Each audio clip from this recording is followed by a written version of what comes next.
Tonight, proposed voluntary assisted dying legislation takes another step forward in Parliament. And we speak to Port Pirie residents stuck in quarantine due to the Melbourne cluster. From our 7 Spencer Golf Studios, your nightly news with Ruby Kamain begins now. Good evening. South Australia is another step closer to introducing voluntary assisted dying laws after the state's lower house voted to progress legislation last night. Several members shared their personal experiences, including regional member for Giles, Eddie Hughes. A landmark move for controversial legislation. 35 South Australian MPs voting in favour of the voluntary assisted dying bill and 5 voting against. Now set for a final vote. An important stage is called a second reading speech, and it was overwhelmingly supported. Now what happens is we will consider amendments and go to a committee stage. Member for Giles, Eddie Hughes, giving an emotional speech about his own father's experience with terminal cancer. He was in extreme pain. The last few weeks of his life was horrendous. Now he hopes the proposed laws could help many suffering families. Nobody should have to go through an experience like that. We should have that choice whether to use assisted dying. At Peaceful Ends, Angela Miller has made countless trips to the regions to speak with local families, advocating for the legislation in place elsewhere in Australia. This has been going on for over 25 years now in South Australia. We've had other states pass the legislation, so Victoria, Western Australia and Tasmania. However, she says it hasn't passed just yet, with discussions set to be put back on the table from June 9th. Quite cautious because there's some amendments that are going to be proposed. Final vote. I'm confident that it is going to pass in Parliament in a few weeks. Shari Hams, 7 Spencer Gulf News. Victoria will enter a 7-day lockdown from midnight tonight in an attempt to stem the spread of COVID-19. South Australia has established checkpoints along its Victorian border, with SA Poll advising drivers to expect some delays when trying to enter the state. Anyone travelling to New South Wales from Victoria since 4 p.m. must also follow the state's stay-at-home orders. Meanwhile, Broken Hill's vaccine program appears to be picking up, with more than 100 jabs given at the dedicated clinic this week. Port Pirie's Port Power Support Group is in isolation after attending Melbourne's MCG on Sunday, a listed hotspot for interstate cases. Members are now urging South Australians to not be complacent, saying they were disappointed with the lack of measures put in place. These dedicated regional Port Power fans may be celebrating a win, but are now paying the price in isolation. Port Pirie Group helped organise a surprise birthday for my son. So his first trip to the MCG, I was a little bit in shock actually. So yes, when my son woke up the next morning telling him, he was quite distraught. The case first originating in South Australia hotel quarantine, then travelling to Melbourne. The MCG now listed as a hotspot amid a growing cluster of cases. The 8 members who travelled to watch their beloved team play at the stadium say they're disappointed with interstate complacency. Some of the shops didn't have the Victorian QR code. They had their own personal codes, and if we didn't see one, we'd ask for one and we'd check in. Regional members say it's a reminder for all South Australians that we're not out the dark yet. I know that life in South Australia is feels very normal, but in any state the virus could take off. So we need to keep doing our social distancing. Victorian Health contact tracers say they're now working faster than ever to stop the spread. But while Kelly Zerner waits for her test, she says it's important for Australians to remain on the ball. Keep wearing masks, keep social distancing and keep sanitising. Every time you go in somewhere, keep sanitising. Shari Hams, 7 Spencer Gulf News. The member for Barwon says Broken Hill residents are being left behind when it comes to healthcare, and a lack of government transparency is making it difficult to improve the situation. Our reporter Lachlan Itter has more. Member for Barwon, Roy Butler, says Broken Hill could be missing out on funding and services because of our reliance on interstate healthcare. We don't have the data yet on the numbers of people who travel from Broken Hill to Adelaide, and that's a concern. Mr Butler says the issue became obvious during last year's COVID border closures, when his team dealt with hundreds of exemption requests to seek care in Adelaide, also saying New South Wales doesn't keep records of those seeking treatment interstate. We need to understand the numbers. We need to know how many people are travelling to South Australia or Mildura for services, and we need to be able to then say, well, can we provide those services in Broken Hill? Wait times for specialist appointments said to be inflating the issue, with claims 700 Broken Hill locals are waiting to see a dermatologist. The wait times are something we actually know about. What we don't know about is the people that say, bugger this, I'm going to go interstate and get a service because I'm not going to wait a year or more to receive a service here in Broken Hill.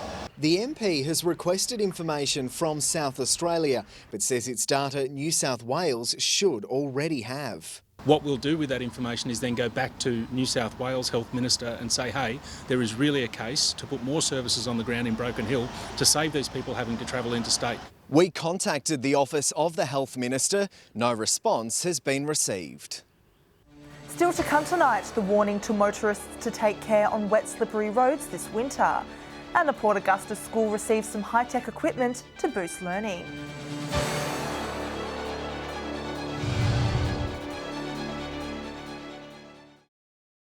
Welcome back. New figures have revealed a 15% increase in the number of drivers caught tailgating, according to the RIA. With winter just around the corner, the association has renewed its calls to take extra care on our roads. The cold setting in and rain starting to pour, presenting hazardous conditions for drivers. The consequences can be horrific. We've seen some very serious and fatal rear-end crashes even this year. So it is critical to make sure you're allowing that safe following distance. New figures showing a 15% rise in motorists tailgating on our roads. The road safety watchdog says it paints a grim picture. Rear-end crashes are the most common crash in the state that leads to injury or worse, making up more than a quarter of all injury crashes. And with this week's wet weather, the RIA warns we all need to be extra vigilant when getting behind the wheel. Experts say the braking distance can be dramatically increased in wet weather. It is critical to make sure you're allowing that safe following distance and giving yourself as much opportunity as possible to stop in the case of an unexpected emergency. The RIA says cars travelling at just 50 kilometres an hour require almost 10 metres more stopping distance in wet weather. When travelling at 100 kilometres an hour, that stopping distance blows out to an extra 37 metres. It is critical to keep that 3-second following distance, not just for the financial benefits of not being fined, but mostly for the safety of yourself and all other road users. Dylan Smith, 7 Spencer Golf News. Seaview Christian College students are getting a boost to their learning with some new technology and machinery now at the school. Staff say it will help students improve skills while opening up new exciting career pathways. Lathes, bandsaws, embroidery sewing machines, robotic technology and 3D printers. These pieces of machinery here at Seaview Christian College, enriching learning and opening doors to new pathways, thanks to 3 state government grants worth a total of $115,000. Different students have different gifts and talents, and we would like to tap into those gifts and talents by offering different career opportunities, different pathways, different areas where they can be creative in and enjoy success. With digital technology becoming more utilised in learning, staff say the machinery will help students develop their skills. As we move forward into the future, technology is such a big part and it's going to equip them to be prepared and ready for life, any kind of job. There's also an option to get stuck into engineering as students learn to code and build. A lot of things that you'll get out in the world nowadays can be 3D printed, such as model aeroplanes, prosthetic limbs for your arms, legs. These students say they can't wait for their practical lessons, while also noticing a difference in their learning. They make it a lot easier to learn. When you build it all together, it starts off with it everywhere, and then when it's finished, you get to see the finishing project that you were able to do. Katrina Musson, 7 Spencer Golf News. Regional residents are encouraged to roll up their sleeves with the Australian Red Cross Mobile Blood Donor Centre based in Port Augusta for only one more day. There are national calls for more blood donors following the effects of the COVID-19 pandemic and the shortage of blood stocks across Australia. Those brave enough to donate can find the van at Central Oval tomorrow. It will return to the city in August. Broken Hill City councillors won't be receiving a pay rise after they voted against an increase at last night's meeting. A 2% wage increase was recommended for the next financial year. Only 3 councillors supported the motion, including the mayor. I believe that if we are ever going to attract younger people to this council, we have to reimburse them accordingly. They give up their work, they give up their hours. I basically work part-time in my job. A decision to increase wages was deferred to the new council, which will be voted for in September. Stay with us after the break. Local children practice their ukulele skills for an upcoming festival performance.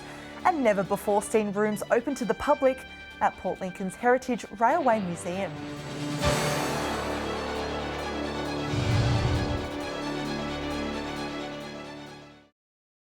Hello again. Port Augusta children have been practicing their ukulele skills ahead of their performance at the Amiwara Downtown Guitar Festival tomorrow. Organisers say they're looking forward to seeing it all come together.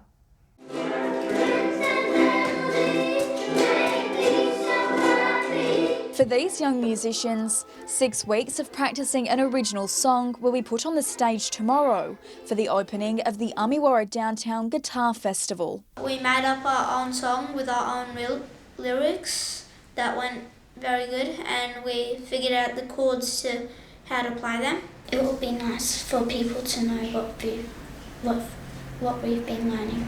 Timed to coincide with National Reconciliation Week, the joint collaboration between the Adelaide Guitar Festival and Amiwara Media, aiming to bring the community together. It's the second time we've done it. It's a town-wide micro festival which takes musicians to bars all around town on Friday night. Musician Nathan May has been teaching the kids basic chords and how to strum, getting them stage ready. Feeling confident, like they've learnt the lyrics. I come back here, and they're already singing the song. I don't have to, start playing it. They already know it. So I have a good feeling that they're going to put on a great show tomorrow. The festival will kick off tomorrow, with the whole community encouraged to get behind it. Yeah, come down to Gladstone Square if you're around. It's family friendly, free entry. There's music all around town. Get out and have a look. Katrina Musson, 7 Spencer Golf News. After being long closed off, rooms in the Port Lincoln Railway Museum have been open to the public for the very first time. The Open Doors event, part of the month-long South Australian History Festival. Unlocking the door and taking a step back in time. Dozens of history buffs getting a sneak peek behind the scenes of one of the region's oldest railway stations. Taking people through, showing them what happened in each room and how the activities in those rooms related to what was going on the railways right across the peninsula. The Open Doors event, part of South Australia's History Month, aiming to reveal some of the region's historic gems. Organisers say the century-old railway station was vital in opening up and expanding the Eyre Peninsula. To have that maintained and remembered is really vital, because before roads and buses and trucks and effective transport, everything went to and from by rail here. More than 40 locals exploring the abandoned hallways and rooms of the historic building on Sunday. Photos and maps providing a snapshot of the once bustling station. This was just a great opportunity, now that it's vacant and we've taken over the lease on the building, a great opportunity to actually show it off to the public. The History Festival runs until the end of the month. Exhausting, but very, very satisfying. The reaction of the people really made it all worthwhile. Dylan Smith, 7 Spencer Golf News. It comes as the doors to one of Broken Hill's top tourist attractions will be slammed shut for 6 months. The regional art gallery will close to the public from September for urgent repairs. The roof and floor will be completely replaced, with the refurbishment set to cost $1.7 million, funded through council's insurance and budget. During the works, some exhibits will be moved to the Geo Centre for public display. A shop in the town square will be used as a workshop and retail space. The future of the Silver City show is looking brighter, with the event set to receive a financial boost. A motion put before council last night asked for $15,000 to be given to the show committee to help the event recover from last year's cancellation. Despite unanimous support for the event, there was heated debate over how that money would be granted. Organisers will now need to submit an application for event sponsorship funding. They'll put the application in and we'll go from there to see what can happen. But my motion was simply we give them $15,000. I'm grateful to all the councils in there tonight because they were all on the same page. They were all thinking about the show in Broken Hill and the people of Broken Hill. Organisers say the show will go on, with gates to open in September. Stay with us after the break. Our fishing experts will join us with their tips for the weekend. And we'll have all the weather details with Alex Sykes.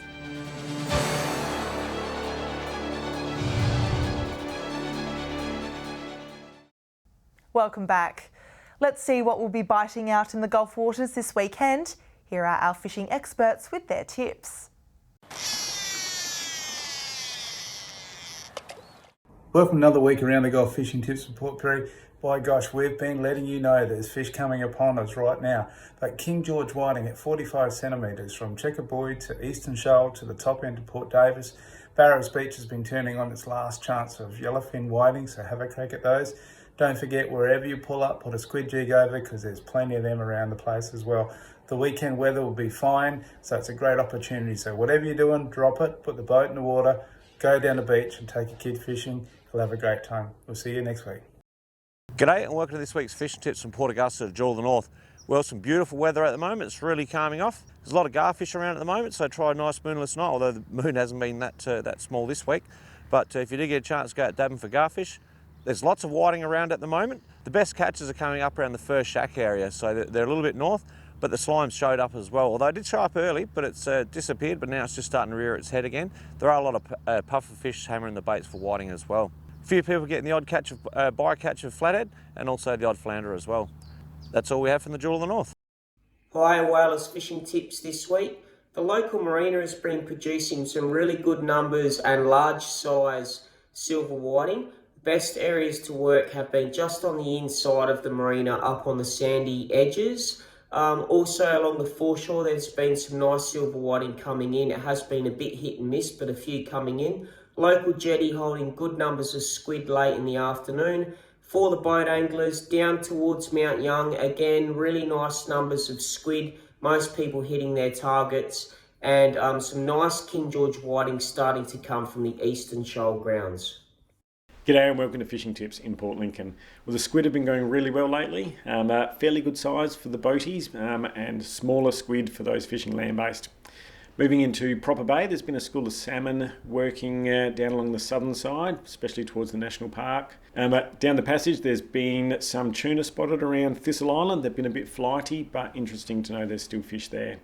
Moving over to the Coffin Bay side, whiting have been fairly consistent through the farm beach grounds. Most guys have been moving around to find fish. Well, that's all for this week. We'll see you again with more tips next week. Time now to take a look at what's happening in the weather. Here's Alex Sykes. Thanks, Ruby, and good evening, everyone. Well, what a turnaround in weather from what we saw earlier this week.